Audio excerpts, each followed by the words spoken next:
Menjadi pertanyaan saya sampai ngomong kemana-mana, Bang Hotman saya ngomong, ke pengacara ini, ke influencer ini, ke artis ini saya ngomong. Pertanyaan saya simpel, bagaimana caranya memperbaiki nama baik saya? 2 tahun saya disiksa habis-habisan. Masalah pencemaran nama baik, masalah hukum, dan lain sebagainya. Tapi ini buat saya jadi belajar, buat saya jadi lebih bijaksana. Untuk datang aja atau jalan kemana-mana itu harus pakai bodyguard. Iya, jangan pernah pilih pasangan hanya karena cinta doang. Oke, cinta aja nggak cukup? Nggak cukup, karena cinta itu adalah hanya perasaan emosi sesaat. Dr. Richard Lee, Miss Mary Riana, ketemu lagi di masih di tempat yang sama. Iya, dan masih tetap sama. Selalu saya tergagal fokus dengan fashionnya. Oh iya ya. Kayak aku inget banget. Pertama kali waktu itu ketemu sama Dr. Richard dan kita podcast, aku selalu ngomentarin fashionnya. Bajunya, you have a sense of fashion yang sangat berbeda dan unik. Terima kasih. Selalu shining and glowing. Terima kasih. Ciri khas ya. Seperti jawaban saya sama seperti 2 tahun yang lalu, menutupi kekurangan. Bisa aja. Ya, tapi time flies. Terakhir kali itu Dr. Richard kesini 2 tahun hampir 2 tahun. 2 tahun yang lalu ya. Tapi dalam 2 tahun itu banyak hal yang terjadi. Banyak banget. Masalahnya. Banyak hal yang terjadi, banyak hal yang dialami. Sebelum nanti kita masuk ke beberapa pertanyaan. Jadi kalau sekarang di Friends of Mary Riana ada 8 pertanyaan yang akan saya tanyakan. Tapi terakhir nanti Dr. Richard bisa menanyakan 1 pertanyaan ke saya apapun juga. Gitu. Siap. Nah, jadi pertanyaan pertama saya. 2 tahun itu waktu yang singkat sebenarnya, tapi banyak hal yang terjadi. Apa yang berbeda dari Dr. Richard Lee sebelum 2 tahun yang lalu dengan sekarang, dan apa yang sama? Apa yang berbeda dan apa yang sama? Actually saya masih Dr. Richard Lee yang sama ya. Nggak ada yang berubah sih menurut saya secara signifikan. Ada yang beberapa yang berubah itu karena belajar sesuatu lah di selama 2 tahun ini. Kan banyak masalah itu merubah kita menjadi ya sedikit lentur ya kita jadinya ya. Tapi yang jelas masih Dr. Richard Lee yang ceria, masih yang nggak bisa diem sih, masih yang nggak bisa. Aku tuh nggak bisa kan disuruh diem. Kalau lihat sesuatu hal yang salah tuh pasti protes, kritis banget kayak gitu. Jadi kayak ngelihat sesuatu tuh nggak bisa nggak bisa ya udah let it flow aja, biarin aja kayak gitu punya. Aku bukan orang yang seperti itu sih. Jadi kayak menghentikan mulutku itu sulit banget. Apalagi kalau misalnya aku sudah ngelihat sesuatu itu salah. Ya, tapi yang berbeda adalah itu jadi masih tetap sama. Masih tetap sama. Nggak bisa hilang memang kayak karakter dasar itu. kan saya kan juga bikin podcast ya, karena kan ngikutin perkembangan tren kan. Podcast saya juga berbedanya itu dibandingkan dengan tempat lain. Jadi kalau misalnya Miss Mary kan menggali motivasi ya, supaya bisa kasih inspirasi ke orang lain. Kalau Deddy Kobisher kan ngobrol aja kan. Kalau misalnya Denny Sumargo kan curhat ya, lebih ke curhat ya. Kalau ke saya nontonnya yang didapat itu adalah kritisinya. Jadi kayak kita mengkritisi orang tersebut kayak gitu punya. Jadi kayak menggali terus dikritisi kayak gitu punya, dikasih pertanyaan yang dalam. Ya kayak memang habit saya kayak gitu, nggak bisa dicegah. Mau dipindahin ke kloter manapun juga sama. Iya, mau apapun juga yang menimpa, walaupun waktu itu sempat ditahan, diangkat, dijebloskan ke penjara, dituntut, apapun itu tetap tidak bisa mengubah Dr. Richard Lee yang sesungguhnya. Secara basic enggak, tapi kan berubah menjadi lebih kalem, iya. Nggak segalak yang dulu. Oh, dulu galak. Galak banget. Aku tuh nggak ya, kemarin kan di BAP kan, setahun yang lalu kan di BAP oleh polisi ya. Ke reviewku dipermasalahin ya. Terus polisinya bilang, Dr. Richard masih ingat video ini? Videoku sendiri kan, masa aku lupa kan. Nonton lagi ya, begitu nonton gila sadis banget mulutku. Galak dalam arti galak banget. Ucapan dan komentarnya mungkin pedas gitu ya. Pedas banget. Pada waktu itu apa yang aku sampaikan tuh tidak salah, benar kan? Misalnya ini abal-abal. Tolong ya kalian kasih tahu emak kalian, kasih tahu tetangga kalian, kasih tahu teman-teman kalian, jangan pernah pakai produk ini. Sebenarnya kan bisa pakai cara yang lebih halus ya kayak gitu ya. Ini nggak BPOM ya. Jadi kita harus tahu ya bagaimana kayak gitu punya. Tapi kan dulu tuh benar-benar kayak keras banget kritisiku kayak gitu punya kan. Nah, dalam 2 tahun ini aku memperbaikin itu. Jadi kayak lebih soft, lebih santun, lebih ada caranya gitu. Jadi Dr. Richard Lee-nya masih sama, pemikirannya masih sama, membenarkan yang salahnya masih sama, hanya yang berbeda sekarang cara penyampaiannya itu bisa lebih pada tempatnya lah, gitu. Seperti itulah, mungkin karena dulu kan nggak begitu dikenal orang, jadi kan ngomong lebih bebas. Masa sih dulu justru sangat dikenal loh. Masih ngerintis kan, tapi kan kalau sekarang ini salah ngomong itu benar-benar penting banget ya, terutama kayak saya ya sekarang posisi seperti sekarang ya, jadi lebih hati-hati ngomong. Terus perubahannya juga sekarang nggak senaif dulu. Kalau kayak dulu itu benar-benar trust people banget, jadi kayak mempercayain manusia banget kayak gitu. Kalau sekarang saya lagi kena trust ICU kali ya, jadi kayak nggak begitu percaya dengan orang lagi, sudah mulai kayak gitu. Karena sering selama 2 tahun ini kan paling sering tuh dibohongi ya. Dibohongi bahkan oleh orang yang dibohongin terus, enggak, dibohongin oleh beberapa orang yang saya percaya, dibohongin oleh musuh-musuh saya. Karena kan kita tuh mungkin karena saya orang daerah ya, jadi kan kita tuh berpikir selalu positif. Ya. Istri saya juga orangnya positif banget. Ya. Jadi saya tuh berusaha positif setiap kali ya gitu, tapi selalu dibohongin. Contohnya waktu kita ketemu, nanti dia bawa pengacara kayak gitu punya. Tadinya pikir mau ketemu konten kayak gitu kan, taunya bawa pengacara. Tadinya pikir nyerahin handphone kayak gitu kan untuk mempercepat kasus, tapi ternyata handphonenya diambil selamanya gitu kan. Jadi kayak ditipu terus-terusan, padahal kita kan berpikirnya positif kayak gitu. Nah, di sini saya baru belajar bahwa dunia itu nggak bisa senaif ini ya kita berpikir ya. Jadi kita tuh harus lebih pintar, lebih cerdas, karena orang lain itu belum tentu baik. Apalagi di zaman sekarang. Iya, tidak mudah memang untuk hidup di zaman sekarang ya. Karena ya itulah, kita kan ya of course tidak ada manusia yang sempurna. Apa sih jadi susah untuk mengomentari, karena kalau gara-gara Dr. Richard Lee ngomong kayak gini, saya jadi takut salah ngomong nih. Nanti apapun yang saya ngomong di sini nanti ini lagi dipotong-potong. Nggak, tapi ada satu yang belajar itu yang unik ya. Mungkin saya tanya dengan Miss Mary kayak gini. Kalau kita belajar lebih enak ada di daerah dengan ada di kota besar. Yang mana yang lebih enak? Dua-duanya itu punya positif negatifnya semua. Kalau di daerah, kita ngelihatnya ilmu positifnya itu banyak banget. Kebersamaannya, gotong royongnya, saling percayanya. Tapi karena masalahnya itu tidak kompleks, sehingga siswanya atau produknya itu kalah dengan yang di kota. Yang di kota ini lebih kompleks. Contohnya penipuannya tinggi, perampokannya tinggi, kan jadi lebih berhati-hati dong jadinya kan. Akhirnya manusianya jadi lebih bagus, tapi sosialnya menjadi renggang, nggak seperti yang di desa punya. Iya, betul. Kan kalau kita di desa kan tetangga kenal, ini kenal ya. Kalau di kita jangankan itu, teman sekelas, beda kelas aja sudah kita nggak tahu kan. Iya. Ya kan. Nah, ini kan perbedaan yang punya positif negatif yang berbeda. Tapi ketika ada salah satu yang menyeberang, maka ini menjadi unik. Betul, karena ya beda dunia, beda tempat, beda cara. Tapi saya setuju sih, seperti kayak Dr. Richard bilang kan, maksudnya sometimes walaupun saya juga termasuk orang yang positive thinking ya, dalam arti lebih tepatnya optimis sebenarnya. Optimis itu bukan hanya mengharapkan yang terbaik, tapi bisa melihat yang baik apapun keadaannya. Tapi saya juga selalu bilang bahwa positive thinking itu bukan berarti selamanya di hidup kita harus positive thinking terus. Sometimes kita juga harus realistis dalam arti berprasangka, mengantisipasi rintangan. Jadi kalau ini ibarat analogi yang selalu dibilang gitu kan, kalau misalnya kita lagi jalan terus tiba-tiba di jalan depan kita ada gang gelap, kita lagi malam-malam perempuan sendirian, terus di ujung kita ngeliat ada orang lagi pegang parang di gang itu, ya masa sih kita berpikir wah tenang aja, aman, dijagain aman. Dijagain orang jaga pengamparan tuh jagain kita.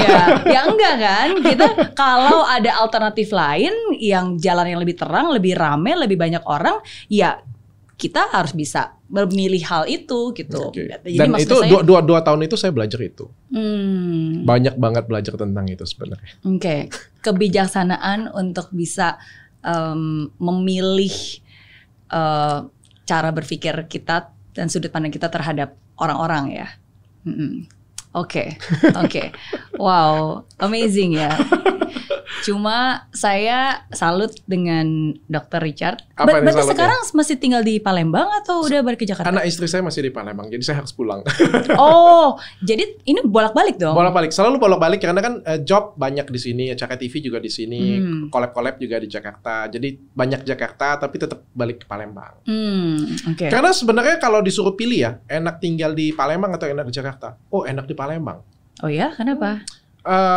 Di daerah itu lebih ada keluarga. Di Jakarta itu kita nggak punya life loh sebenarnya. Pergi pagi, pulang malam. Kita itu hampir ketemu dengan anak kita itu benar-benar kita bisa hitung. Dan ketemu dengan anak kita itu juga nggak berkualitas seperti di Palembang. Ya. Kalau di Palembang, percayalah jam 5 sore itu pasti ada di rumah. Dan pasti makan dengan istri, dengan anak-anak. Sabtu Minggu tuh pasti ketemu dengan mereka, pasti nonton, pasti main, pasti bisa olahraga, pasti bisa futsal. Di Jakarta, wah itu sulit banget. Pulang jam 11 aja sudah syukur. Karena mungkin very fast pace ya. Karena mungkin semuanya bergerak begitu cepat. Jadi menjadi sebuah tuntutan untuk terus bekerja. Nah iya itu. Jadi kalau ditanya suka di mana ya, kalau mau cari duit memang harus di Jakarta. Tapi kalau pengen menikmatin hidup sebenarnya lebih enak di daerah sih. Lebih nyaman, lebih enak, lebih enjoy. Oke.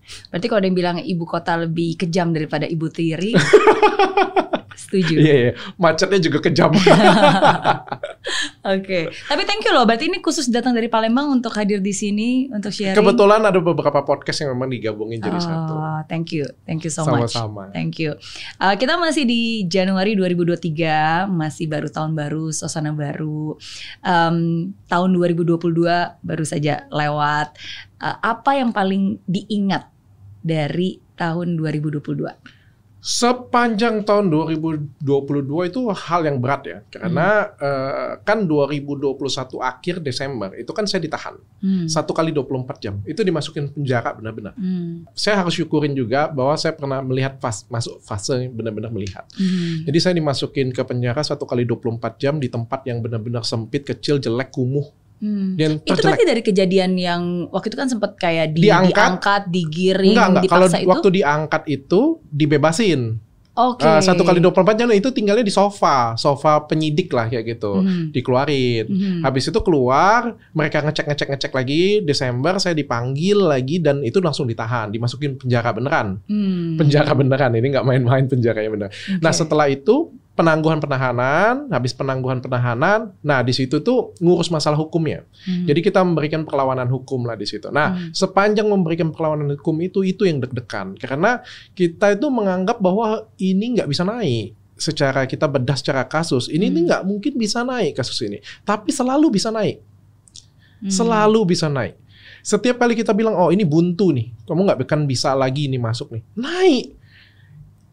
Lalu kita coba ya, oke kita memberikan solusi nih, harusnya nggak bisa lagi nih, naik lagi. Gimana sih 1 tahun ini benar-benar 1 tahun itu benar-benar deg-degan terus, kayak kita sudah yakin kayak impossible banget kayak gitu punya, tapi bisa naik lagi. Bahkan sampai di detik akhir ada keberuntungan yang luar biasa yang saya dapetin, yang kalau ditanya dengan saya, dok kok bisa menang? Mungkin mukjizat juga ya. Tuhan itu sayang banget dengan saya. Sampai saya tuh pikir, aduh, saya kayaknya cuma berserah aja kepada Tuhan. Saya yakin sih, dari awal saya yakin bahwa saya tidak bersalah, saya pasti akan bebas. Cuma caranya bagaimana itu yang saya nggak tahu. Tapi saya yakin saya menyerahkan pada Tuhan. Pada waktu di bulan November, saya masukin pra-peradilan. Akhirnya November 2022 ya. Kemarin saya masuk ke pra-peradilan. Seperti biasa, kalau kita masuk ke pra-peradilan, pasti jawaban dari penyidik adalah cepat-cepat P21. Itu sudah strategi umum lah dari mereka kan. Benar, begitu saya masukin prapit P21. Ya kan? Soalnya pra-peradilan akan gugur kalau misalnya ini masuk ke persidangan kan. Deg-degan kan? Dan saya dipanggil untuk melengkapi P21 ini. Beruntungnya saya lagi ada di Jepang. Kalau saya nggak di Jepang, pra-peradilan ini batal. Iya. Tunggu bentar. Saya kilas balik dulu ya, supaya saya juga bisa mengikuti dan supaya yang nonton juga bisa mengikuti. Jadi kan kejadian 2021 itu yang waktu itu ditangkap dan digiring kan. Agustusnya ditahan, yang diangkut, yang viral banget itu tuh. Agustus 2021. Lalu Desember tanggal 27-nya saya benar-benar dijeblosin di penjara 1 hari. Jadi Desember di penjara 1 hari. Terus habis sudah keluar dari Januari sampai dengan November itu kita lakukan berbagai strategi. Oh oke, tapi untuk berarti mengatakan bahwa ini nggak ada pidananya, ini nggak ada pidananya gitu. Oke, tapi berarti itu dilakukan di luar ya, karena di penjaranya berarti satu hari cuma, aja. Iya, 1 hari lagi. 1 hari aja sudah menyeramkan. Oke, nah terus baru setelah itu makanya tadi bisa ke Jepang karena sebenarnya tetap di luar tapi tetap perkaranya tetap jalan dan tetap dilakukan yang terbaik untuk bisa membuktikan bahwa tidak bersalah. Kan kita ngomong kan bahwa ini nggak masuk unsur pidana, berbagai kita lakukan, kita gelar perkara, kita kasih bukti ini, kita kasih bukti itu, kita kompres, pokoknya kita berusaha ya membuktikan bahwa ini nggak bisa ini dimajuin kayak gitu. Akhirnya karena nggak bisa, bulan November 2022 saya ngajukan prapit. Yang tadi saya bilang tadi, penyidik di mana-mana kalau kita lakukan prapit pasti di mana-mana penyidik strateginya adalah pasti P21 kan. Biar cepat-cepat sidang. Nah, kalau dia sidang, pra peradilan saya pasti gugur. Pasti nggak akan dilihat lagi kayak gitu. Bener P21. Dan P21-nya ini beruntungnya saya lagi di Jepang. Kalau saya pada waktu itu tidak di Jepang, mungkin pra peradilan ini nggak akan jalan. Dan yang fase saya sekolah di Jepang ini kan sudah disusun dari jauh-jauh hari. Dan kita tuh nggak bisa setting kapan pra peradilan ini kayak gitu punya. Jadi kayak, wow itu amazing banget itu. Andai kata saya ada di Indonesia, maka pra peradilannya, walaupun saya mungkin yakin juga, walaupun disidangkan saya pasti akan menang. Karena kan pra peradilannya aja sudah jelas kan. Tidak sah semuanya kan, berarti kan persidangannya juga harus seperti itu. Tapi nggak kebayang kan, kadang-kadang kan, beruntung banget. Saya sampai ngomong di Jepang gitu ya, gila ya beruntung banget aku ya. Iya, saya sempat nonton videonya, reaction, kita langsung panggil istri dan langsung telepon orang tua waktu itu. Ya karena saya nggak pernah mau kasih tahu orang tua, kan di situ ngobrolnya dengan istri, dan istri tuh tahu saya ambil jalur prapit itu pada waktu di Jepang. Saya kasih tahu dia karena dia suka kepikiran kan. Kalau orang tua nggak pernah saya kasih tahu. Orang tua saya ngeliat loh panggilan polisi yang P21 tadi. Orang tua saya langsung bergetar dan telepon ke saya. Cat gimana ini katanya, kan kamu P21. Tenang aja aku bilang kan, tenang aja. Kita coba buat kasih tahu dulu bahwa kita sedang sekolah, kita sedang pendidikan, nggak bisa datang kayak gitu ya kan, sekolahnya sudah duluan dari jauh-jauh hari kan kayak gitu, bukan kita kabur kayak gitu kan. Sempat ada ketakutan. Oh ini bakal di DPO-in nggak ya ini ya, bakal di ngomong buron nggak ya. Tapi kita masih bercanda nih dengan teman-teman, masih bercanda. Kalau buron seru kali ya. Dari Interpol nanti nanya kan, ini kasusnya apa ya Pak ya? Pencemaran nama baik. Susah ngejelasinnya ke mereka. Wah ternyata pencemaran nama baik di negara Anda serem ya katanya. Karena ada undang-undangnya. Saya itu sampai bercanda dengan istri. DPO nggak gue ya. Soalnya sudah dipanggil kagak datang. DPO nggak gue ya. Kita tuh berimajinasi gitu ya. Coba kalau di DPO-in terus ditangkap Interpol di Jepang, terus dikirim balik ke Indonesia, terus Interpolnya nanya nanti kan. Ini kasusnya apa ya Pak ya? Pencemaran nama baik. Wah Indonesia luar biasa ya, pencemaran nama baiknya melindungi banget ya kan. Lagi jadi drama di negara orang. Tapi untungnya nggak ada. Tapi ke Jepang memang udah rencana untuk sekolah di sana. Memang. Oh oke. Memang sudah jauh-jauh hari. Apa rencananya di Jepang? Ada short course. Ada short course yang cukup panjang, cukup beberapa hari kayak gitu punya, ditambah dengan medical check up pada waktu itu. Dan kita suratin, memang kita ada sekolah, dan kan ngurus visa Jepang kan juga cukup lama ya. Kok sebelum Jepang tuh juga Korea dulu, jadi kan persiapannya sudah lama banget. Dan kita sudah ada surat legalnya, semuanya sudah siap. Kita kirim, oh ternyata penyidiknya mengerti, syukurlah. Nggak jadi DPO. Jadi hal yang paling diingat dari tahun 2022 adalah kasusnya banyak. Tapi kebesaran Tuhan tetap selalu menyertai Dr. Richard. Yang benar selalu tetap akan benar pada endingnya. Itu yang selalu menguatkan saya ya, bahwa ternyata kebenaran itu di atas segalanya.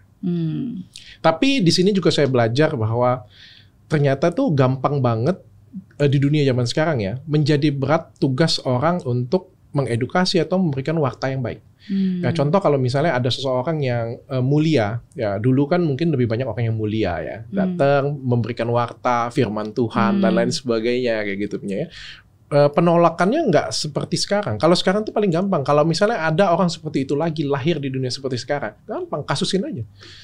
Image-nya maka akan jadi berkasus.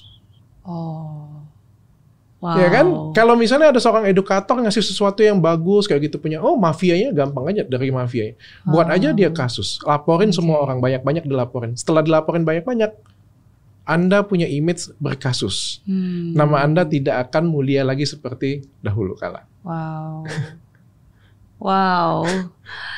Gak pernah kepikiran ya. Ya, tapi memang lebih berat kan sekarang. Tapi betul sih, mungkin salah satu caranya ya adalah dengan mendiskredit orangnya yang menyuarakannya, sehingga orang tidak percaya lagi sama apapun yang diucapkan oleh orang tersebut. Oke. Dan itu dirasakan oleh banget. Richard Lee. Berasa banget saya. Berasa banget. Kayak gimana ya kita ngomongnya? Saya tuh sampai pengen teriak-teriak di beberapa fase, tapi saya senang bahwa saya masih bisa berpikir terbuka, masih berpikir logis ya selagi menyelesaikan masalah ini. Mungkin kalau misalnya bukan saya, pasti stres berat dan berat banget ya. Saya aja yang masih logik berpikir, masih bisa ngikutin semua kasusnya dan masih bantu susun strateginya, saya aja stres apalagi kalau orang lain. Makanya saya nggak pernah sharing ke keluarga saya. Mereka pasti nggak akan kuat. Tapi gimana cara Dr. Richard Lee? Kan tadi walaupun memang sudah bebas dan dinyatakan benar dan menang di pra-peradilan, tapi kan tetap aja nama baik sudah tercemar. Orang yang mungkin nggak tahu, ya kayak tadi kayak Dr. Richard Lee bilang kan bahwa orang udah pernah ada kasus nih, berarti ya itu mencemarkan, tercoreng, namanya sudah dibangun tercoreng kan. Gimana caranya? Apakah itu berdampak banget dan gimana cara antisipasinya? Kalau berdampak banget itu positif negatif ya. Tapi kan dari kasus ini juga kan orang melihat satu whole packet. Ada orang yang cerdas juga ngelihat whole packetnya, jadi ya kebenaran di atas segalanya, apa yang dikatakan juga jadinya benar ya gitu. Tapi kalau di satu sisi terluka, rugi pasti iya. Dari material iya, imaterial iya. Namanya jadi rusak, yes pasti. Menjadi pertanyaan saya sampai ngomong kemana-mana. Bang Hotman saya ngomong, ke pengacara ini, ke influencer ini, ke artis ini saya ngomong. Pertanyaan saya simpel. Bagaimana caranya memperbaiki nama baik saya? Menurut Miss Mary bagaimana? Gak ada. You mau minta polisi ngomong minta maaf ya kami ya, nggak mungkin. You mau minta Presiden Jokowi ngomong, nggak mungkin. It's impossible. Bahkan sampai sekarang kasus saya sudah SP3, tapi adakah konferensi pers? Adakah permintaan maaf dari artisnya? Nggak ada. Impossible. Ya caranya ya berarti dengan terus berbuat kebaikan sehingga orang akan lupa dengan yang dulu dan mungkin lebih ingat dengan apa yang sekarang. Caranya adalah terus move on. Kita ya pertama tetap harus dikasih tahu dong. Dari kita yang ngasih tahu. Kalau mereka nggak mau kasih tahu ya kita harus kasih tahu kan. Kasus ini endingnya seperti ini dan konsisten. Pada akhirnya kan dilihat adalah konsistensi. Ya, orang boleh bilang, Dr. Richard orangnya bermasalah, orangnya juga sering ribut atau apa, banyak masalah hukum. Tapi kan orang akan melihat konsistensinya. 5 tahun ke depan, ini memang dokter dari dulu sampai sekarang ngasih edukasi terus. Bukan ngasih masalah terus. Ya kan? Atau bermasalahnya mungkin masalahnya karena edukasi terus, misalnya kayak gitu punya kan. Ya kan, orang akan melihat konsistensi pada ujungnya, tapi tetap akan rugi. Tapi itu pilihan sih menurut saya. Mau kayak gimana lagi, jalan hidup saya mungkin sudah seperti ini. Tapi betul, pilihan. Dan nggak semua orang terpilih untuk bisa melalui jalan itu. Dan ketika hidup memilih Dr. Richard Lee dan keluarga untuk berjalan di jalan itu. Dan sampai hari ini saya percaya hanya akan menjadi lebih baik lagi dan lebih baik lagi. Dan pembelajaran buat kedepannya sih. Itu yang saya yakini. Amin. Doakan yang terbaik buat Dr. Richard Lee dan juga keluarga. Amin. Berarti kalau saya bilang masa sulit, apa masa paling sulit? Apakah itu masa-masa paling sulit? Itu masa paling sulitnya. Kalau dalam hidup saya itu ada 2 kali masa sulit ya. Ada selalu banyak masa sulit sih menurut saya setiap hidup kita. Wow, berbicara tentang masa sulit, bahkan alam, lampu sampai mati karena ada yang kepencet. Iya. Tapi menarik loh ini. Ini masa sulit langsung gelap ya, zep gitu kan. Tapi kalau kita ngomong masa sulit ya, saya ngelihat semua orang kan lahir dari masa sulit pasti ya. Orang hebat, orang besar kan lahir dari masalah-masalahnya ya. Jadi saya bersyukur. Saya kalau ngomong masa sulit itu ada dua. Satu, pada waktu saya di kantor perusahaan yang lama di Sinarmas Group, itu saya pernah buat gebrakan yang luar biasa, dipuji, diapresiasi, dianggap anak berbakat, karyawan berbakat. Lalu ketika pimpinan pergi, saya pernah dipersalahkan dengan dengan prestasi yang sama. Audit datang, prestasi saya dipermasalahkan semuanya kayak gitu punya, dan itu ujian besar banget bagi hidup saya. Sampai papa saya pernah ngomong bahwa wah, papa aja umur segini aja nggak pernah punya masalah seperti ini. Papa saya umur 50 tahun pada waktu itu nggak pernah punya masalah seperti ini. Kamu umur 32 tahun tapi punya masalah seperti ini, kamu luar biasa katanya kan. Diajarkan cara ngelewatinnya, diajarkan ikhlas, akhirnya saya lewat. Yang kedua, permasalahan hukum ini 2 tahun. Kalau ini masih singkat, cuma bulan. Tapi ini 2 tahun saya disiksa habis-habisan. Masalah pencemaran nama baik, masalah hukum, dan lain sebagainya. Tapi ini buat saya jadi belajar, buat saya jadi lebih bijaksana. Ya, jadi setelah selesai, mungkin Tuhan memberikan titipan ilmu kepada saya untuk mungkin saya ke depan akan jadi orang yang lebih hebat. Saya percaya itu. Mungkin saya percaya Tuhan akan jadikan saya seorang yang lebih besar dari sekarang. Amin. Maka saya dikasih masalah besar ini supaya saya belajar. Setuju. You jangan ngulangin nih kesalahan-kesalahan seperti ini nih. You jangan terlalu naif nih. You jangan barbar banget nih kayak gitu punya. Soalnya you orang yang akan besar nanti ke depan. Sehingga kau mungkin sedikit lebih santun, sedikit lebih ini kayak gitu punya kan. Jadi saya percaya ya, saya belajar dan saya lulus dari sekolah saya. Iya. Gak semua orang bisa menemukan kembali keyakinan itu dan tetap berpegang teguh, menjaga hati, menjaga pikiran, dan move on. Itu ya. Yang paling penting dari menghadapi masalah ini adalah kita bisa move on dan menjadi orang yang baru. Ketika diketok palu, Dr. Richard tidak bersalah. Bukan bebas ya, bahkan tidak sah. Artinya tidak sah ini kan tidak layak untuk disidangkan kan. Tidak layak. Kamu punya 2 opsi. Yang satu, kamu mendendam, membenci. Terus-terusan kamu membawa energi negatif ini dan kamu tenggelam. Atau yang kedua, kamu maju. Kamu keluar. Nah, saya milih yang kedua.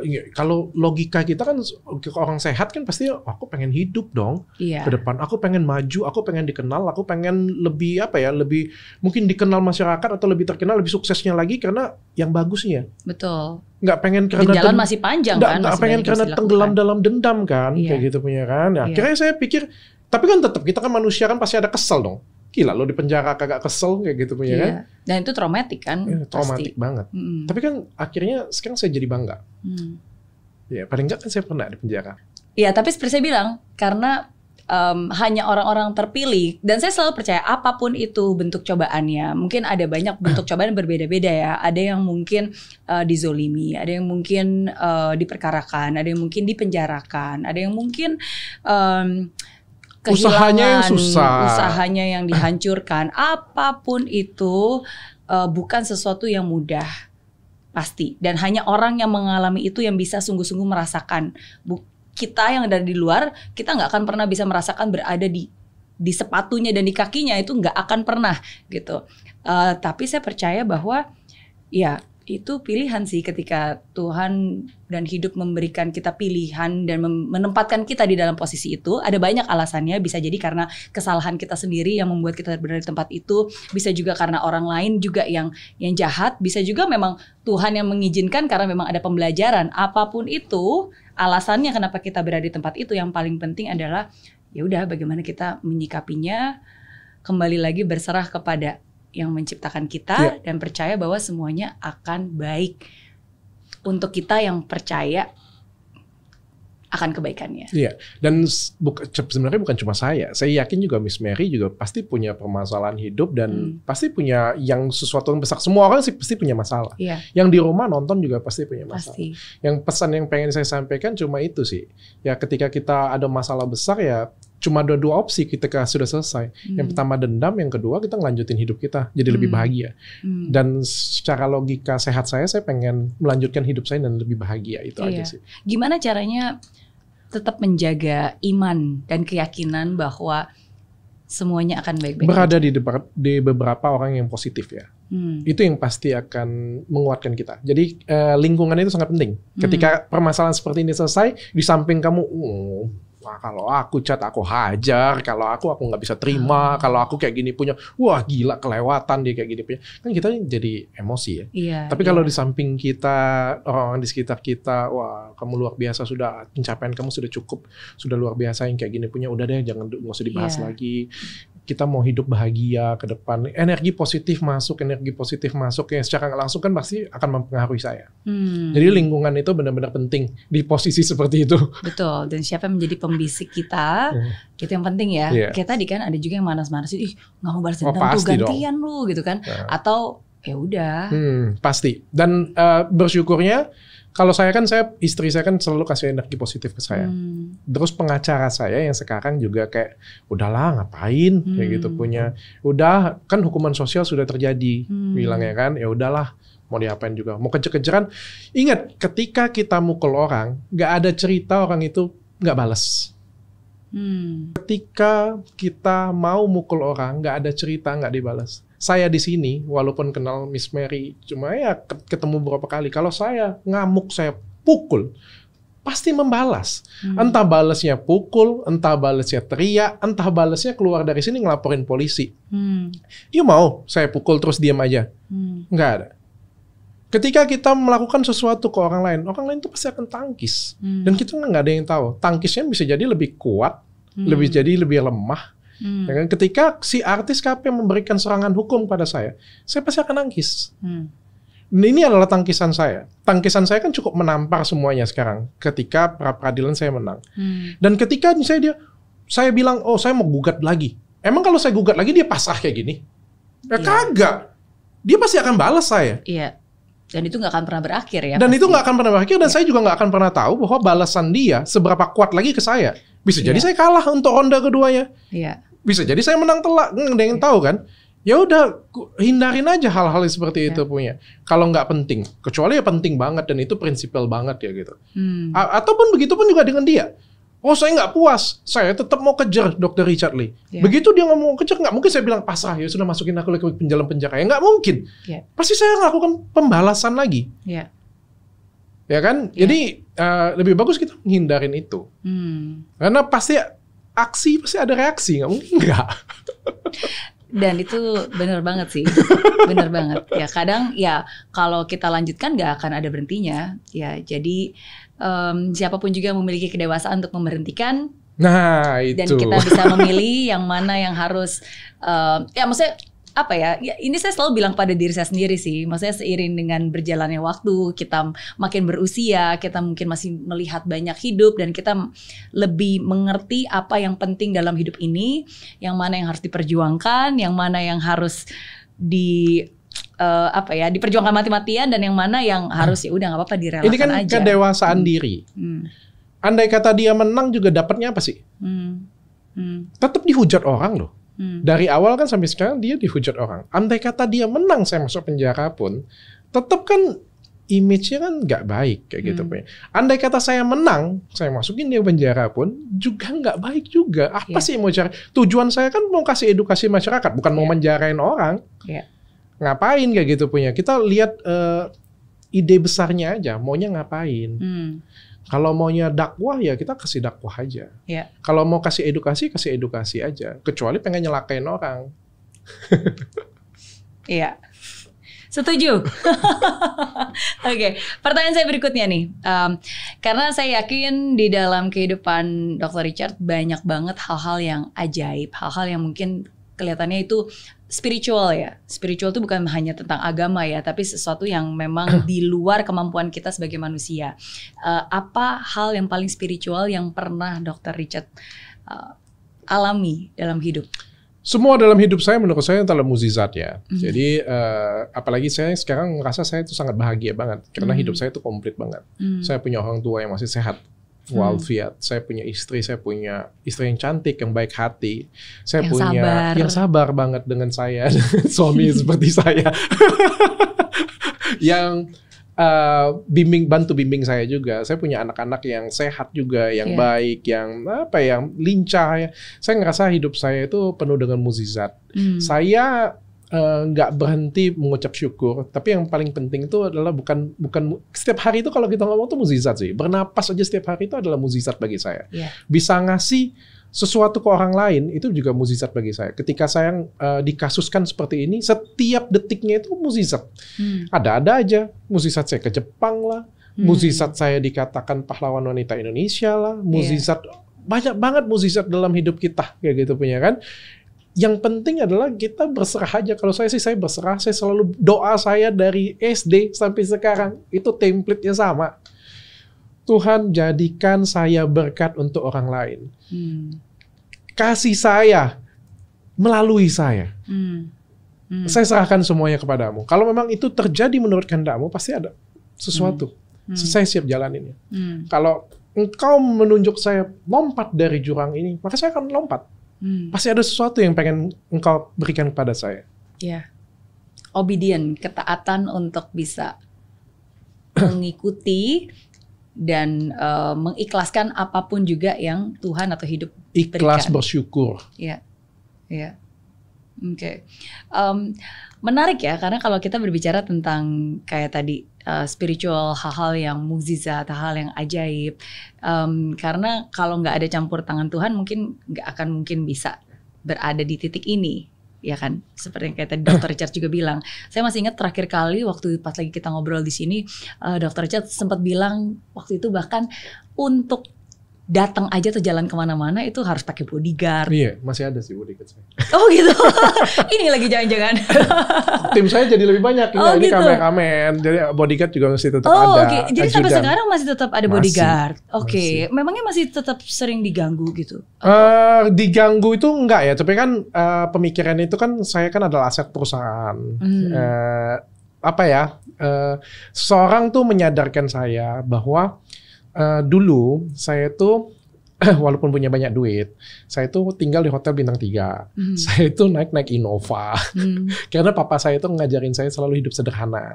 Selalu kemana-mana itu yang ngurus sendirian, ngurus tiket sendirian. Terus ketemu dengan seorang yang mengatakan bahwa ngapain sih, dia panggil saya Ko kan, Ko ngapain sama orang sukses juga, orang punya duit juga. Dia tahu saya ada duit kan. Kok duit juga nggak dibawa mati, dia bilang. Kau harus menghargai dirimu. Soal apalagi kau adalah simbol perusahaanmu. Kalau ada apa-apa dengan dirimu, maka ya perusahaanmu juga akan hancur. Kayak Mary Riana juga salah satunya seperti itu. Kan adalah simbol perusahaan kan. Maka kamu harus sayang dengan dirimu. Nah, habis itu perusahaan memang meeting dan perusahaan nganggap ya bahwa Dr. Richard ini kan sekarang nggak ada di dalam manajemen lagi. Aku nggak ngatur secara langsung lagi. Pemilik yes, tapi nggak ikut dalam hak manajemen lagi. Jadi operasional berarti dokter segala macam. Semua adikku, adik kandungku. Nah aku nggak ikut campur lagi. Berarti kan Dr. Richard ini pure aset perusahaan, ya kan? Nah mereka melihat ini aset yang harus dilindungi, bahaya ya kan? Apalagi sekarang persaingan itu luar biasa. Miss Mary tahu nggak? Kasus ini bisa bergulir sedemikian panjang. Itu kan karena disusupin. Ini bukan hanya KP. Di tengah-tengah disusupin pengacara, di tengah-tengah disusupin krim abal-abal, di tengah-tengah ada klinik saingan juga masuk. Yang paling enak jatuhin orang lain. Maksudnya mereka menunggangi kasus ini gitu ya? Yang paling enak untuk ngancurin orang lain itu adalah nunggangin. Contohnya kayak gini, saya benci dengan Miss Mary. Kayak gitu punya. Kalau saya keluar, saya hajar Miss Mary Riana, ya kelihatan dong saya jahatnya. Bad personnya kayak gitu punya kan. Kebetulan saya tahu nih, Mbak ini musuhan dengan Mbak Mary nih. Lagi berseteru dan Mbak Mary lagi terpojok. Yaudah saya nimbrong aja. Ini apa nih? Oh perlancar aja. Saya support semuanya. Oh oke. Apa kamu butuhin apa? Saya support semuanya. Pokoknya dihancur. Karena saya menemukan celah. Saya jadi orang baiknya. Bahkan saya ketemu Miss Mary nanti kalau misalnya ada butuh apa kasih tahu saya ya. Oh wow, di depan seperti itu, tapi di belakang ini kan persaingan bisnis. Oke. Yang kita ngomong ini Athena Group ini juga adalah salah satu perusahaan kecantikan terbesar di Indonesia. Di mana dia punya pesaing dan paling gampang menghancurkan pesaing kan ngilangin tokoh. Ini kenyataan. Dan ini kenyataan. Dia paling gampang kan? Jadi, dan itu ada percakapan. Dan saya pegang percakapan itu sambil ngomong. Saya pengennya Dr. Richard Lee masuk penjara. Yang ngomong itu pesaing bisnis saya. Sama-sama seorang dokter, sama-sama punya klinik. Nggak ada urusannya dengan kasus. Dan itu teman? Maksudnya kenal? Maksudnya Dr. Richard kenal personally orangnya? Okay. Kenal, teman. Dan kalau saya nggak dengar voice note-nya, saya nggak percaya. Dan dia nimbrongnya tuh gampang, support aja. You butuh apa? Kami support. Ahli, support. Ya kan pakai duit juga kan semuanya kan. Support aja paling enak dong. Saya paling enak cuci tangan bersih. Yang penting you kalah. Soalnya kalau you kalah, aku pasti menang. Wow. Oke. Persaingan bisnis yang seram banget ya ada di kota ya. Itu yang nggak pernah saya pikirin selama saya di Palembang. Terus bagaimana caranya mengantisipasi atau bagaimana respon yang seharusnya menghadapi hal-hal seperti itu? Karena kan itu yang kayak tadi, itu kan nggak bisa dihindari ya. Per sedikit temen ya. Beda dengan zaman dulu ya. Makanya saya bilang kenaifan kita itu agak berubah ya. Kalau dulu kalau misalnya kita belajar dengan di sekolah-sekolah, terutama kalau di daerah ya. Wah, teman harus temenin semuanya, berteman banyak itu bagus. Zaman sekarang menurut saya benar sih, nggak usah banyak teman. Temen tuh 1-2 aja tapi yang benar-benar teman, the real teman. Dibandingkan teman banyak-banyak tapi fake semua mukanya. Itu memang kenyataan yang harus terjadi pada era seperti sekarang. Karena banyak orang yang, apalagi ini persaingan bisnis yang besar, banyak teman yang hanya di depan saja teman, tapi di belakangnya bukan teman kita. Oke. Berarti dunia yang berubah. Kita harus mengikuti dunia ini. Bijak untuk memilih dengan siapa kita berteman, dengan siapa kita mempercayakan, sharing. Gitu ya. Iya, jadi dunia berubah sih dan kita harus ngikutin perubahan dunia itu. Iya. Nggak bisa kita berteman ya. Kalau dari dulu kan kita SD kan belajar tuh kan. Berteman dengan semuanya, nggak boleh pilih-pilih teman katanya kan. Iya, enggak, tapi itu saya percaya sih. Maksudnya kita harus berteman dengan semua orang, tapi kita bisa memilih dengan siapa kita mau meluangkan waktu terdekat kita, dengan siapa kita mau mempercayakan masalah kita, pendapat dan pikiran kita gitu. Inner circle kita lah harus kuat. Betul. Oke. Wah, saya kalau dengar dari Dr. Richard saya jadi melihat wow, benar juga ya. Kalau dipikir-pikir hidup itu sangat kompleks. Kompleks banget. Tapi kita percaya semakin dia ada di atas, semakin kompleks masalah itu. Pemenang sejati itu kan ditentukan dari ketika dia menyelesaikan masalah tersebut, bukan masalah dia di atas. Ya, Jack Ma ketika dia berbicara, ya kebetulan Jack Ma ya orang terkenal, orang hebat. Yeah. Coba kalau dia pecundang, pengemis di jalan yang ngomong, siapa yang mau dengerin? Yeah. Dunia ini kejam. Yeah. Dunia akan mendengar Miss Mary Riana ngomong seperti ini punya, karena Miss Mary Riana punya studio, berhasil, punya buku, penghasilan seperti ini punya. Coba saya bayangkan saya lucutin semuanya. Hartanya saya hilangkan, usaha saya bangkrutkan semuanya. Misalnya Mary masih bisa ngomong seperti itu dan orang lain mengagumin. Belum tentu. Belum tentu. Iya. Ya, tapi kan orang kan ketika itu kayak sekolah. Naik, gagal, berhasil, naik kelas gitu ya jadinya gitu ya kan. Tapi ada beberapa fase kan kita gagal, nggak bisa naik gitu. Kayak misalnya Jack Ma kan ketika kena masalah yang besar banget sehingga dia tersingkirkan, kita nggak ada yang tahu, mungkin 3 tahun yang lagi dia akan comeback lagi, kembali lagi jadi sosok yang lebih hebat lagi pasti. Betul. Tapi semakin tinggi orang semakin besar masalahnya. Intinya tidak ada yang abadi, semakin tinggi orang betul, semakin banyak tantangannya dan ya makanya kita harus tetap terus bersyukur aja. Bersyukur, rendah hati dan percaya. Saya keluar dari manajemen perusahaan karena saya mau bersyukur. Iya. Saya itu orang yang paling ambisius. Pengennya itu besar terus, pengennya hebat terus, Athena itu nomor 1 terus kayak gitu, punya terbaik terus. Tapi ketika saya di penjara, pelajaran pertama saya adalah keluar dari penjara, saya mau bersyukur dalam hidup saya. Saya punya semuanya kok. Bahkan saya nggak kerja lagi pun saya bisa hidup dengan nyaman kok. Iya. Kenapa nggak saya bersyukur? Makanya saya lepaskan semua manajemennya. Saya datang ke istri saya ngomong, kita cukupkan diri kita banyak-banyak bersyukur saja. Oh, berarti lepas dari manajemen ini setelah kejadian ini setelah di penjara, setelah keluar dari penjara. Oke. Banyak bersyukur. Semua sama.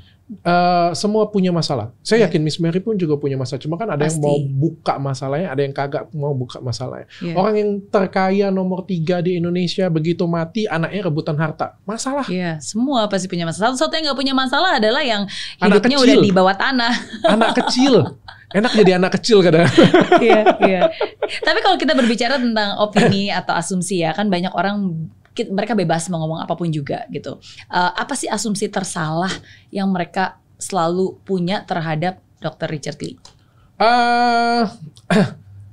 Apa ya? Kalau orang lihat saya ini jagonya edukasi, sebenarnya saya sebenarnya nggak jago-jago banget edukasi. Orang kan lihatnya jago edukasi, pinter ke edukasi kayak gitu. Enggak. Sebenarnya talenta utama saya itu ada di manajemen. Oh, oke. Itu yang nggak pernah orang tahu ya. Tapi sekarang justru talentanya di situ jadi malah nggak menggunakan talentanya dong keluar dari arah. manajemen. Saya memberikan arah kepada perusahaan. Terus kan saya pegang konten kreator. Sehingga kan strategi saya di konten kreator, bukan di perusahaan Bukan lagi. di perusahaan. Oke. Tapi kekuatan saya terbesar itu adalah mengenali orang, ngebimbing orang, manajemen. Itu base saya. Makanya S1 saya dokter, S2 saya sebenarnya manajemen. S3 saya juga sebenarnya manajemen juga. Wah, PS3. Iya kan, PSD saya juga manajemen. Okay. Saya juga PSD-nya manajemen. Bukan estetik loh. Salut. Secinta itu saya dengan manajemen. Dan saya tuh seneng kalau kayak kamu suruh saya praktek ya 50 pasien sehari, walaupun kita senang dapat duit kan, misalnya kayak gitu ya kan.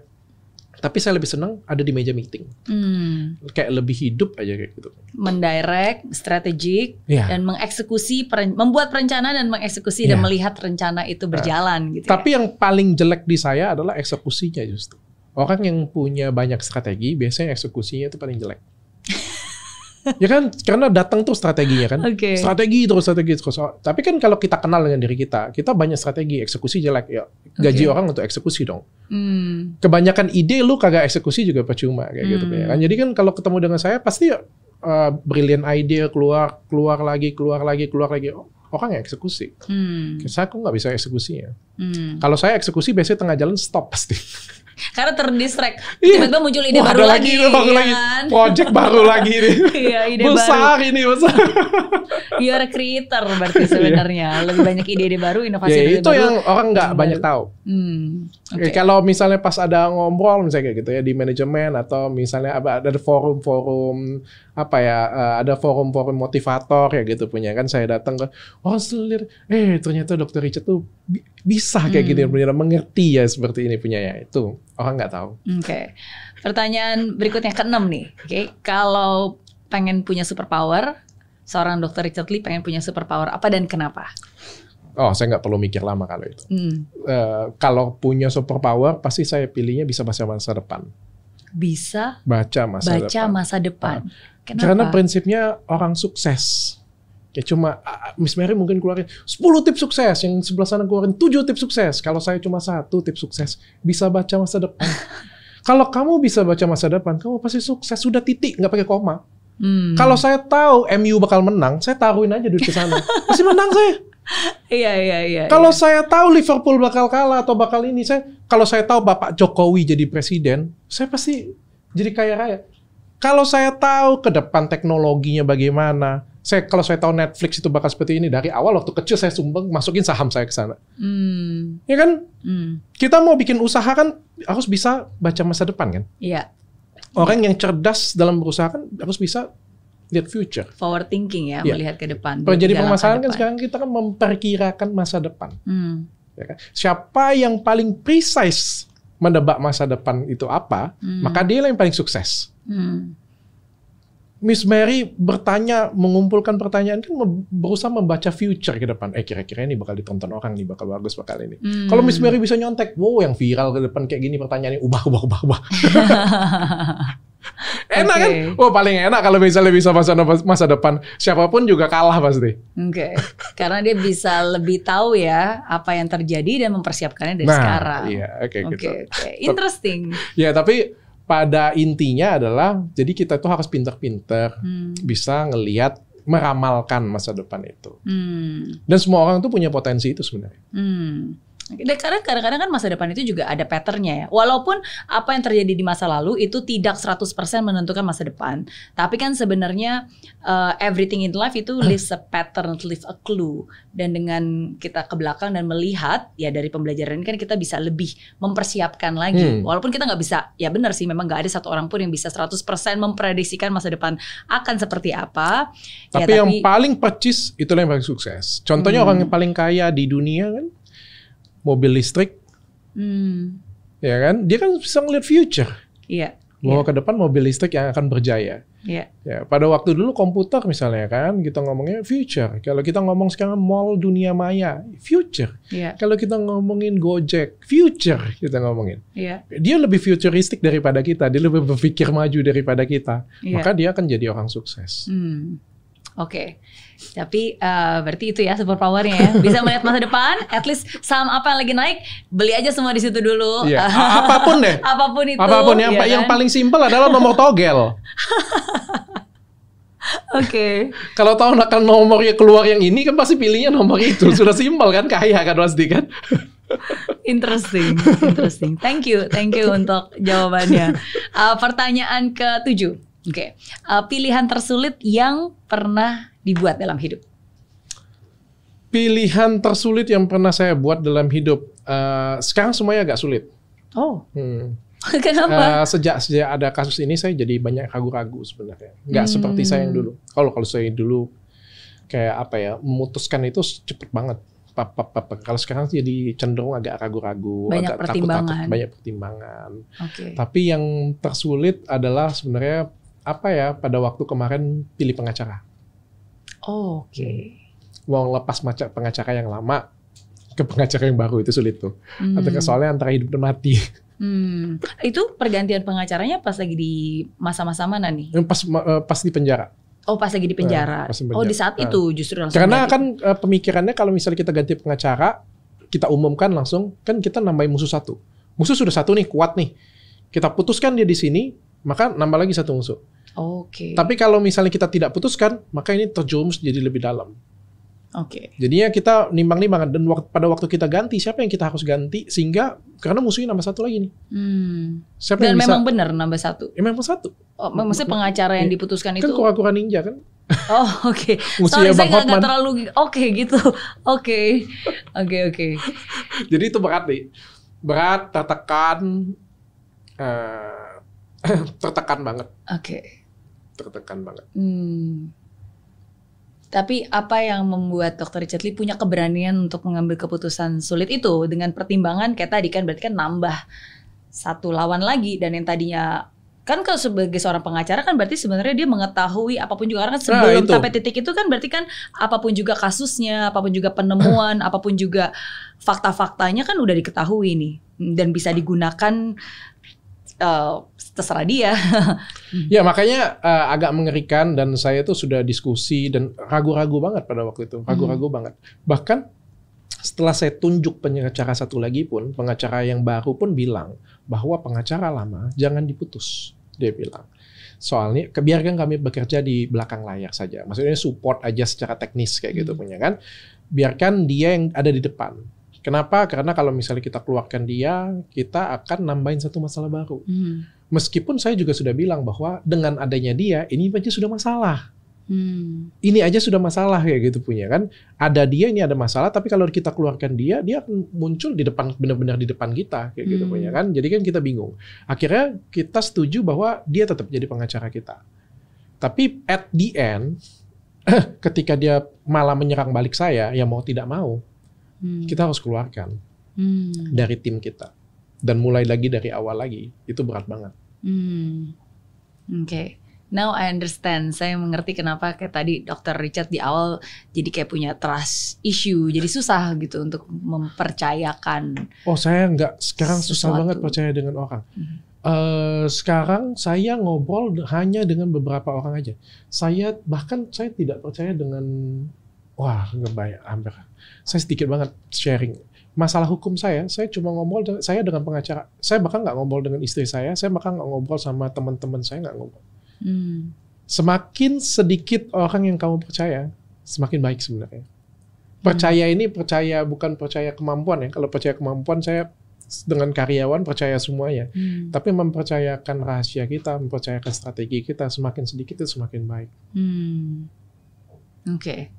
Itu another lesson. Iya, karena strategi kita kan juga bisa dibajak orang, bisa diambil orang. Strategi kita juga bisa dibaca oleh lawan juga kayak gitu punya. Jadi semakin sedikit yang tahu semakin baik. Oke.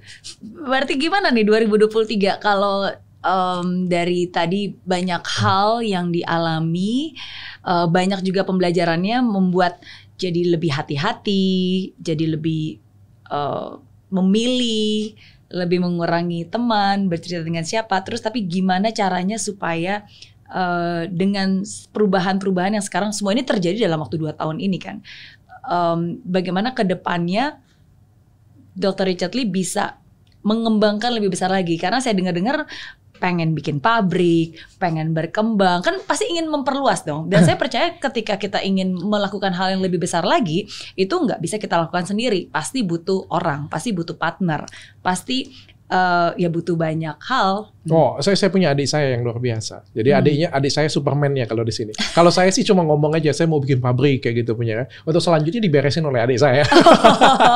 Oke. Mungkin dia di eksekutor ya. Dia yang lebih mengeksekusi. Dia eksekutor ya. Jadi saya cuma bilang, oke, pokoknya aku nggak mau tahu 2023 kita mau bikin pabrik kayak gitu ya. Dia eksekusinya. Aku nggak ikut campur. Jangan kan sekarang kalau Miss Mary tanya dengan saya pun nggak tahu apa masalah di pabrik saya nggak tahu. Apa permasalahannya sampai izinnya sampai mana saya nggak tahu. Di klinik saya apa yang terjadi saya juga tidak tahu. Saya sudah pokoknya tutup telinga kanan, tutup telinga kiri. I don't care. Ya, tapi saya memberikan arahannya setiap kali di meeting kan kasih arahan. Saya pengen ke depan klinik kita menjadi seperti ini punya. Kita pengen dari bawah sampai atas kita melayani. Kita pengen nggak ada yang ngomong saya dokter, saya cuma OB, saya cuma pelayan, saya cuma suster di sini, nggak ada. Semua begitu buka pintu, apa yang saya bantu. Jangankan itu, suster atau dokter sekalipun lihat ada kotoran yang ada di situ ganggu orang, harus bisa turun tangan secara langsung. Tetap itu kan ownership arah ya. Tapi kalau masalah teknisnya apa ya, balik lagi ke manajemennya aja. Menerjemahkan arah saya itu mau seperti apa. Karena itu kan yang terjadi di rumah sakit di luar negeri. Apa bedanya di rumah sakit Indonesia dengan luar negeri? Kalau di Indonesia, kamu datang ke satu tempat resepsionis, oh iya, nanti bawa ke sana ya. Sampai sana, bawa ke sana ya, bawa ke sana, sampai bawa ke sana ya. Iya kan? Dia oper-oper. Di pingpong kanan kiri kan. Kalau kita datang kenapa kita puas ada di luar negeri? Karena mereka solve our problem. Datang, oh ya ini, nanti kita ketemu sini sudah saya jadwalkan di sini punya. Nanti habis itu balik lagi ke sini. Pokoknya semuanya sudah terarah dan saling membantu semuanya. Jadi kayak kita itu kan datang ke situ nyaman. Kita kan nggak pengen datang ke satu perusahaan ini cuma pengen cicip satu kali. Iya. Saya sudah lihat banyak perusahaan yang hari ini luar biasa, 5 tahun lagi hilang. Banyak. Dan sekarang kita lihat ya beberapa klinik kecantikan yang besar-besar ini mulai runtuh. Cabang-cabang yang kecil-kecilnya sudah di cut off. Saya nggak mau.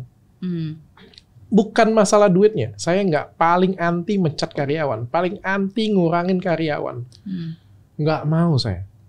Jadi kayak gimana caranya supaya kita bisa 10 tahun lagi masih ada. Iya. Masih berkembang. Fokus kita kalau ngomong Athena sekarang sudah terkenal. Fokus kita adalah bagaimana caranya 5 tahun lagi ini perusahaan ini masih eksis. Masih ada, masih bagus, dan saya menjadi panutan. That's it.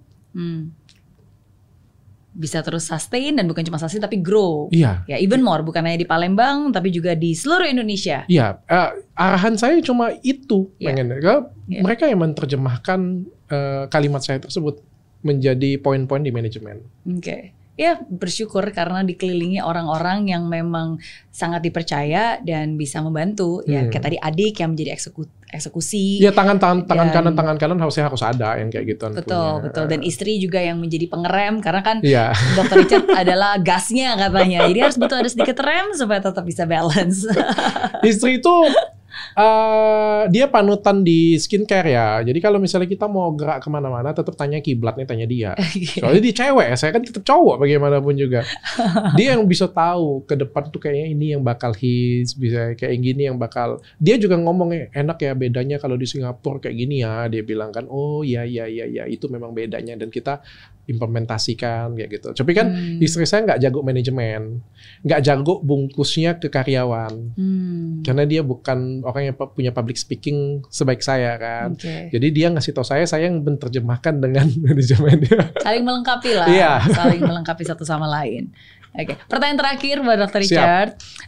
Dari begitu banyak hal yang hidup sudah berikan ke dalam kehidupan Dr. Richard, apa pelajaran terbaik sampai hari ini? Pelajaran terbaik dalam hidup saya adalah jangan salah pilih pasangan hidup. Karena pasangan hidup menentukan kesuksesanmu. Setuju. Iya, karena Miss Mary juga merasakan yang sama. Itu saya setuju banget. Karena support system kita kan adalah orang terdekat kita. Yeah. Dan orang terdekat kita itu adalah pasangan kita sendiri. Yeah. Bayangin kalau misalnya kayak gimana kalau kita membenahi orang lain, gimana kalau kita membenahi perusahaan, kalau misalnya keluarga kita sendiri aja nggak bisa kita benahi. Selalu ada konflik, selalu ada keributan. Tidak sehat, tidak saling mendukung. Tapi kalau misalnya dalam pasangan saling mendukung, saling memberikan value ya, jadinya baik. Jadi manusia yang lebih baik lah pokoknya. Dan segala sesuatunya itu akan belajar dengan alaminya nanti. Iya, itu saya sangat setuju sih. Saya sangat setuju karena saya selalu percaya juga bahwa di hidup ini kan kayak orang tua itu kan sesuatu yang memang Tuhan sudah kasih ke kita. Kita nggak bisa milih. Anak itu juga Tuhan kasih ke kita nggak bisa milih gitu kan anak. Tapi pasangan hidup itu satu-satunya yang di dalam keluarga kita sendiri yang menentukan dan memilih dengan siapa kita mau bersama sehidup semati gitu. Dan tipsnya jangan pernah pilih pasangan hanya karena cinta doang. Oke, cinta aja nggak cukup. Nggak cukup. Jadi gimana dong cara pilihannya? Rasional. Oke. Kalau ditanya dengan istri saya, dengan Reni ya, saya sejak awal ketemu dengan dia, saya nggak mencintai dia. Saya nggak langsung crush on, naksir atau apa. Saya pernah ngejar dia dulu, tapi dia cuekin, saya pindah ke cewek lain kayak gitu. Dan pada waktu saya pacaran dengan dia, kami ngobrol berdua ya, itu sebenarnya kami nggak saling mencintai, nggak suka ya. Tapi maksudnya oke lah, oke cantik kayak gitu, punya cocok. Tapi setelah saya kenal dia, Masya Allah dalam hati saya, puji Tuhan banget saya dikasih orang seperti ini punya. Kayak hidup saya itu semuanya meledak-meledak, semuanya gas ketemu dengan dia itu nge-slow saya. Dan dia itu bisa melengkapin saya ketika saya bilang, kita mau makan apa? Biasanya kalau cewek kan, mau makan ini. Ya dia menyerahkan kepada saya. Dia tahu banget cara melengkapin saya. Bukan artinya, belum tentu kalau misalnya dia dengan pasangan orang lain akan seperti itu. Tapi kayak dengan saya, kayak ngeklop kayak gitu punya. Dia ngelengkapi kekurangan saya melengkapi kelebihannya dia. Kalau kita ngomong kekurangan dia, banyak banget. Dia nggak ngerti manajemen. Dia kayak kalau kamu kasih usaha pasti bangkrut kalau dikasih ke dia. Di sisi lain kan saya melengkapi itu. Iya. Saya jago banget manajemen. Saya pasti bisa buat perusahaan yang jadi besar. Ya itulah kan? Definisi saling melengkapi. Tapi saya nakal. Nakal dalam arti? Saya punya ide yang benar-benar liar kayak gitu punya. Ya, nakal, idenya liar, bikin berjalan di garis pinggir. Yang dia kan narikin saya balik lagi kayak gitu punya kan. Ini kan menurut saya kan melengkapin banget. Istri saya itu manajemen keuangannya jelek banget loh. Kan di mana-mana keluarga itu kan manajemen keuangan ada di istri. Iya. Ini biasanya menteri keuangan. Iya. Ini enggak. Karena apa? Karena kita tahu saling melengkapi satu sama lain. Tapi kalau untuk urusan anak, saya memang lemah banget. Dialah jagonya kayak gitu. Jadi ketika kita menemukan, karena ya tapi jangan pulang nggak cinta-cinta banget, gila, kelewatan banget. Maksudnya itu ada cinta, tapi rasional itu juga penting. Jadi bukan jatuh cinta yang ser-seran, tapi cinta itu dibangun ya, dan terbangun dengan berjalannya waktu, saling mengenali, justru akhirnya cinta itu terbangun dengan sendirinya. Karena cinta itu adalah hanya perasaan emosi sesaat. Kita pernah ngerasakan jatuh cinta pada waktu SMA. Wow, cintanya luar biasa. Pertanyaannya, kalau ditanyain sekarang, apa rasanya? Nggak ada rasa. Berarti kan itu emosional hanya pada saat itu saja. Dan emosi itu bisa hilang. Dan kita bisa memilih cewek ya. Cewek ini sudah dibilang keluarnya yang nggak bagus, nggak sopan, kurang ngajar dengan orang tuanya, kayak gitu punya. Buat diri kita itu malah jadi lebih jelek. Kalau kita ngikutin perasaan kita hanya karena cinta doang, akhirnya kita jadi manusia yang jelek. Karena pasangan kita nggak bagus. Iya. Tapi makanya kan bibit-bibit bobot itu kan penting. Tapi kan kalau gitu dong, wah orang tuanya berpendidikan, paling nggak ngajarin anaknya seperti ini, anaknya tahu sopan santun, ini masa penampilan oke, yang ini bisa dimaafkan, yang ini oke, kayak gitu punya kan, dan melengkapin hidup kita, cinta juga oke lah lumayan, kita pupuk sama-sama. Supaya kita punya pasangan berkualitas, karena pasangan berkualitas akan menentukan masa depan kita. Sangat setuju, sangat setuju. Kita sama-sama punya pasangan dan membangun saling melengkapi, dan ketemu pasangannya juga bukan pas lagi dia sukses kita sukses, tapi sama-sama belum sukses dan sama-sama membangun dari awal lah. Dan itu is a blessing sih untuk bisa menemukan sosok itu. Jadinya rasional kan? Iya. Jangan pakai cinta doang. Oke, terima kasih sudah menjawab 8 pertanyaan saya. Siap. Ya berarti sekarang gantian Dr. Richard boleh nanya 1 pertanyaan apapun juga. Apa ya? Ntar akan saya jawab. Ntar ya saya pikir dulu. Saya jadi deg-degan loh. Karena dari Dr. Richard ini cara berpikirnya berbeda dari biasanya. Oke. Minum dulu. Oke. Saya mau tanya kayak gini aja. Miss Mary kan motivator, ya. Motivator yang membuat orang sukses ya. Amin. Ngajarin orang sukses, ngajak orang sukses ya kan. Menurut Miss Mary, kenapa sih orang Indonesia banyak yang nggak sukses? 99% orang yang Miss Mary ajarin pasti nggak sukses kan. Dan sampai sekarang walaupun belajar, walaupun dengerin dengan sama-sama, iya, bener banget, sukses kayak gitu punya ya. Ketemu 5 tahun lagi masih nggak sukses juga. Apa masalahnya? Oke, jadi pertama-tama ada beberapa hal yang mungkin saya harus benarkan dari kalimat statement itu ya. Jadi pertama-tama motivator itu ya memang julukan sebuah title yang memang orang berikan, dan kayak tadi 90% orang di Indonesia nggak sukses. Menurut saya sih itu tidak benar, karena kecuali kalau kesuksesan itu ya setiap orang kan berbeda-beda ya definisinya seperti kesuksesan apa. Secara apa ya? Finansial atau ini ya. Tapi saya ngerti esensi dari pertanyaan itu, dan saya akan menjawab kalau menurut saya pada akhirnya yang bisa mengubah hidup seseorang itu bukanlah seorang motivator, bukanlah seorang Mary Riana, bukanlah siapapun juga, tapi yang bisa mengubah hidup orang adalah diri orang itu sendiri. Jadi saya hanya bisa menyampaikan apa yang saya tahu. Dan kalau yang saya sampaikan itu bermanfaat dan dia melakukan sesuatu dari apa yang disampaikan dan itu bisa mengubah hidupnya dia, itu bagus. Tapi kalau misalnya dia nggak percaya atau mungkin dia tidak melakukan apapun juga, ya it's okay gitu maksudnya. Karena yang akan mengubah hidup seseorang itu bukan apa yang dia dengar, tapi apa yang dia lakukan dari apa yang dia dengar. So kenapa murid-murid Miss Mary Riana yang ngikutin orang Indonesia itu kebanyakan ya 5 tahun kemudian masih jadi orang yang sama, masih gagal? Iya, enggak juga sih, karena of course ini ya, saya nggak pernah melakukan survei kepada semuanya, tapi saya bersyukur bahwa misalnya kayak sekarang saya udah udah hampir 10 tahun lebih gitu, dan saya bersyukur bahwa beberapa orang yang saya temuin kembali, ya mereka sudah menjadi lebih baik. Ada yang sebelumnya mau beli buku aja susahnya setengah mati, tapi sekarang sudah jadi pengusaha dan jadi sudah jadi berkat bagi banyak orang. Ada seseorang yang saya tahu karena gagal berkali-kali ditolak dari sebuah institusi karena dia mau sekolah di luar negeri tapi ditolak, gagal berkali-kali nggak bisa, tapi setelah bertahun-tahun kemudian saya ketemu lagi, sekarang dia sudah menjadi content creator yang juga sangat bermanfaat dan membantu orang banyak. Ada seseorang yang saya tahu ketika pertama kali ketemu saya itu waktu itu dia punya keterbatasan, nggak bisa berbicara, sama sekali nggak berbicara. Jadi waktu itu pas lagi ketemu cuma bisa ngomongnya tuh lewat tulisan. Tapi terakhir kali saya ketemu dia sudah bisa berbicara dan juga jadi content creator, punya channel sendiri. Dan ada banyak orang-orang yang melakukan sesuatu untuk hidupnya. Dan saya bersyukur karena saya bisa melihat hal itu. Tentu saja saya nggak bisa bilang bahwa semua itu mereka berhasil karena seperti saya bilang, saya nggak mengubah hidup mereka. Salah satu substansinya iya. Iya, betul. Tapi di sisi lain saya juga percaya bahwa ada juga orang yang mungkin dia datang, dia dengar kayak podcast kali ini gitu kan.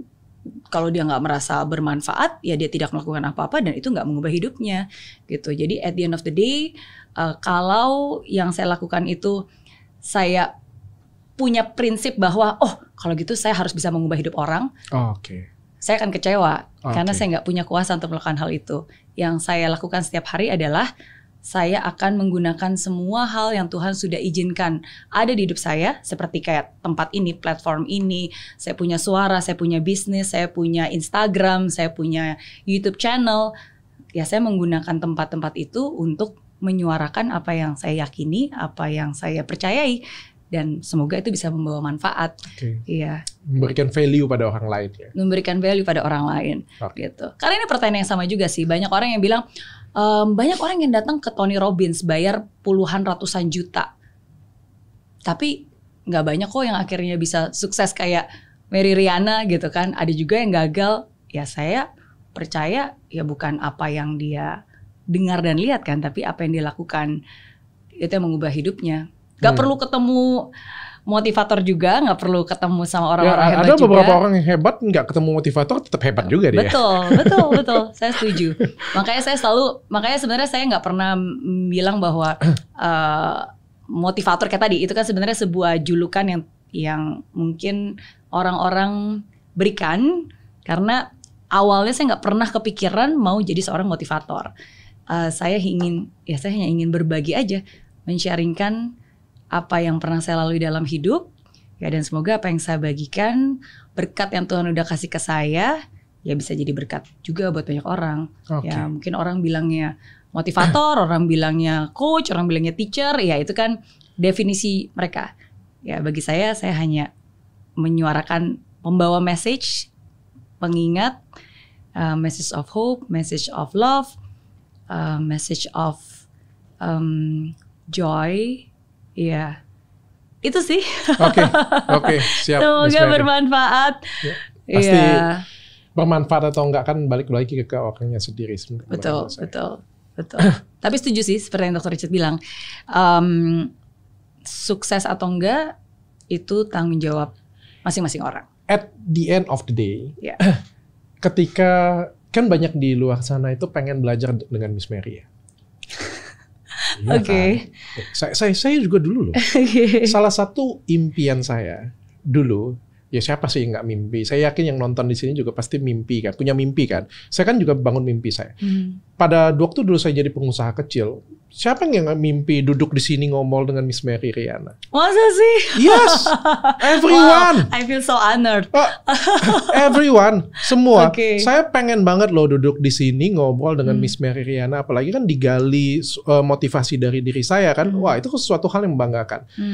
Pada waktu dulu waktu saya masih jadi pengusaha kecil ya pasti pengen banget. Begitu juga dengan orang-orang kan pengen banget diajarin Dr. Richard, pengen banget kerja dengan Dr. Richard, pengen banget ya. Pada waktu kita di bawah kan pengen banget kita.